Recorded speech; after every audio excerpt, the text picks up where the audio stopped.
Honey trap ಅನ್ನೋದು ಒಂದು ಉದ್ಯೋಗ ಆಗಿದೆ. ರಾಜಕಾರಣದಲ್ಲಿ ಇದು ನಡೀತಾ ಇರುತ್ತೆ ಅಂತ ಹೇಳಿ ಸಚಿವ ಆರ್.ಬಿ. ತಿಮ್ಮಾಪುರ ಈ ಘಟನೆಗೆ ಸಂಬಂಧಪಟ್ಟ ಹಾಗೆ ಪ್ರತಿಕ್ರಿಯಿಸಿದ್ದಾರೆ. ಇದು ದುರ್ದೈವ ಅಂತ ಸಚಿವ ಆರ್.ಬಿ. ತಿಮ್ಮಾಪುರ ಬೇಸರ ವ್ಯಕ್ತಪಡಿಸಿದ್ದಾರೆ.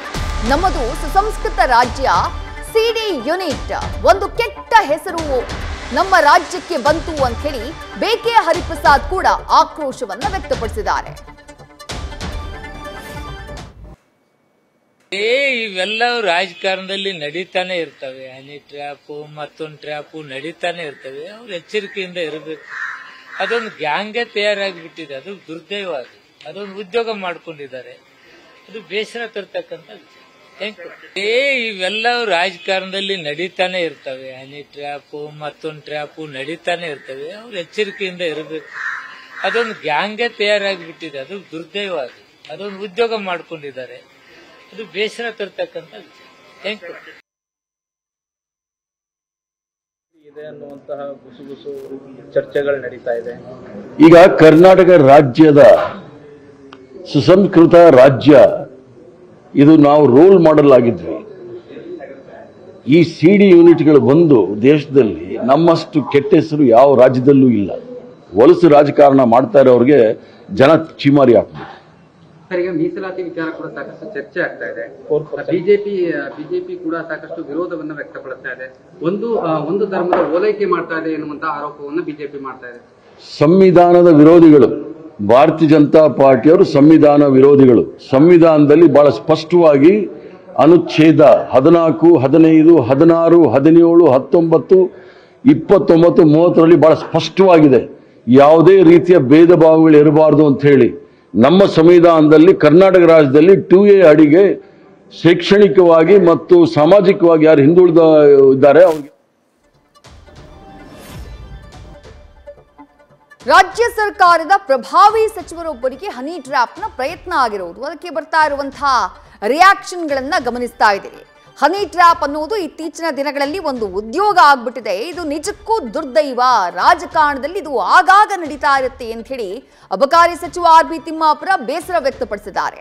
ಮತ್ತೊಂದು ಕಡೆ MLC ಬೇಕೆ ಹರಿಪ್ರಸಾದ್ ಕರ್ನಾಟಕ ರಾಜ್ಯ ಸುಸಂಸ್ಕೃತ ರಾಜ್ಯ, ಈ ಸಿಡಿ ಯೂನಿಟ್ ಅನ್ನುವಂತಹ ಕೆಟ್ಟ ಹೆಸರು ಬಂದ್ಬಿಟ್ಟಿದೆ ಅಂತ ಹೇಳಿ ಅಸಮಾಧಾನ ವ್ಯಕ್ತಪಡಿಸಿದ್ದಾರೆ.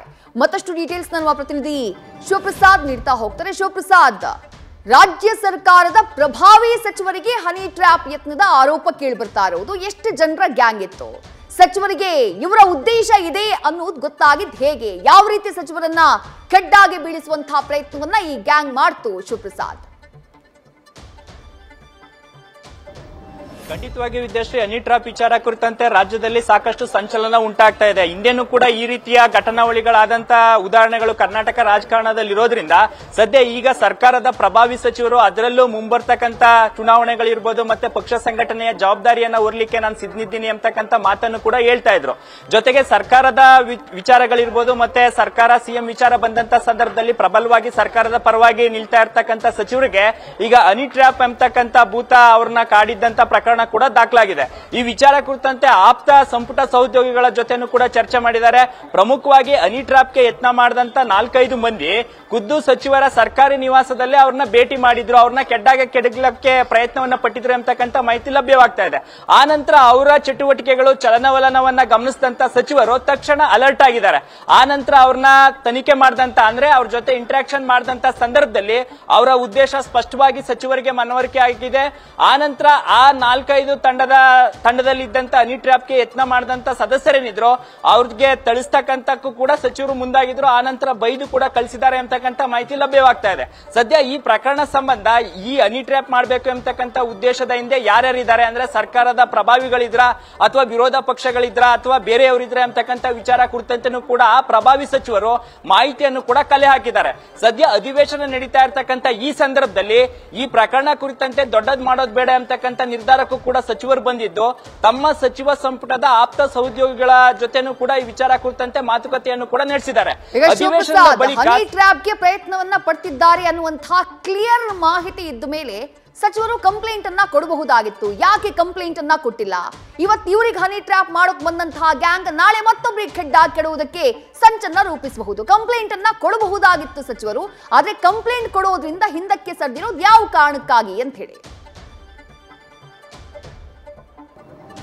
ಖಂಡಿತವಾಗಿ ವಿದ್ಯಾಶ್ರೀ, ಹನಿ ಟ್ರಾಪ್ಗೆ ಪ್ರಯತ್ನ ಪಟ್ಟಿದ್ದವರು ಯಾರು ಎಂಬತಕ್ಕಂಥ ವಿಚಾರ ಕುರಿತಂತೆ ಆ ಸದಸ್ಯರಿಂದ ಸಚಿವರು ಮಾಹಿತಿಯನ್ನ ಪಡ್ಕೊಂಡಿದ್ದಾರೆ. ಮಹತ್ವದ ಮಾಹಿತಿಯನ್ನ ಆ ಸದಸ್ಯರು ಸಚಿವರಿಗೆ ನೀಡಿರ್ತಕ್ಕಂಥ ಹಿನ್ನೆಲೆಯಲ್ಲಿ ಅಂದ್ರೆ ಅವರು ನೀಡಿದಂತ ಮಾಹಿತಿ ಏನಾಗಿರ್ಲಿದೆ ಅದರ ಆಧಾರದ ಮೇಲೆ ಸಚಿವರು ಮುಂದುವರಿಲಿದ್ದಾರೆ ಎಂಬತಕ್ಕಂಥ ಮಾಹಿತಿ ಲಭ್ಯವಾಗ್ತಾ ಇದೆ. ಪ್ರಮುಖವಾಗಿ ಹನಿ ಟ್ರಾಪ್ಗೆ ಪ್ರಯತ್ನ ಪಟ್ಟವರು ತಮ್ಮದೇ ಪಕ್ಷದ ಸಚಿವರಿದ್ರ ಅಥವಾ ಸಹೋದ್ಯೋಗಿಗಳಿದ್ರ ಅಥವಾ ವಿರೋಧ ಪಕ್ಷಗಳವರಿದ್ರ ಎಂಬತಕ್ಕಂಥ ಮಾಹಿತಿಯನ್ನ ಕಲೆ ಹಾಕಿದ್ದು ಅಧಿವೇಶನ ನಡೀತಾ ಇರತಕ್ಕಂತ ಈ ಸಂದರ್ಭದಲ್ಲಿ ಈ ಪ್ರಕರಣವನ್ನ ದೊಡ್ಡದುಗೊಳಿಸೋದು ಬೇಡ ಎಂಬತಕ್ಕಂಥ ನಿರ್ಧಾರಕ್ಕೆ ಸಚಿವರು ಬಂದಿದ್ದಾರೆ ಎಂಬತಕ್ಕಂಥ ಮಾಹಿತಿ ಲಭ್ಯವಾಗ್ತಾ ಇದೆ.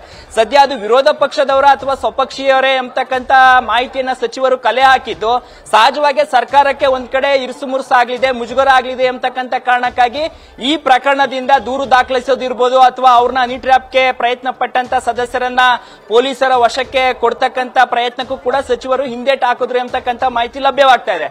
ಸದ್ಯ ಈಗ ಹನಿ ಟ್ರ್ಯಾಪ್ಗೆ ಪ್ರಯತ್ನ ಪಟ್ಟಂತ ಆ ಸದಸ್ಯರು ತಮ್ಮ ಸ್ವಪಕ್ಷೀಯರೇ ಅಥವಾ ವಿರೋಧ ಪಕ್ಷದವರೇ ಎಂಬತಕ್ಕಂಥ ಮಾಹಿತಿಯನ್ನ ಸಚಿವರು ಕಲೆ ಹಾಕಿರೋದ್ರಿಂದ ಇಂತಹ ದೊಡ್ಡ ಪ್ರಕರಣ, ದೊಡ್ಡ ಏನು ಕೆಡ್ಡಾಕೆ ಕೆಡಕ್ತಕ್ಕಂಥ ಸಂಚಲನ ಮಾಡಿದವರು ಯಾರು ಎಂಬತಕ್ಕಂಥ ಮಾಹಿತಿಯನ್ನ ಸಚಿವರು ಸಂಗ್ರಹ ಮಾಡಿದ್ದು ಈ ಸಂದರ್ಭದಲ್ಲಿ ಈ ಪ್ರಕರಣವನ್ನ ದೊಡ್ಡದುಗೊಳಿಸೋದು ಬೇಡ, ಅಧಿವೇಶನ ನಡೀತಾ ಇದೆ ಎಂಬತಕ್ಕಂಥ ನಿರ್ಧಾರಕ್ಕೆ ಸಚಿವರು ಬಂದಿದ್ದಾರೆ ಎಂಬತಕ್ಕಂಥ ಮಾಹಿತಿ ಲಭ್ಯವಾಗ್ತಾ ಇದ್ದು ಅಧಿವೇಶನದ ನಂತರ ಈ ವಿಚಾರ ಕುರಿತಂತೆ ಸಚಿವರು ಪ್ರಸ್ತಾಪ ಮಾಡಲಿದ್ದಾರೆ ಎಂಬತಕ್ಕಂಥ ಮಾಹಿತಿ ಈಗ ಲಭ್ಯವಾಗ್ತಾ ಇರತಕ್ಕಂಥದ್ದು. ವಿದ್ಯಾಶ್ರೀ, ಥ್ಯಾಂಕ್ ಯು ಶಿವಪ್ರಸಾದ್ ತಮ್ಮೆಲ್ಲ ಡೀಟೇಲ್ಸ್ಗೆ.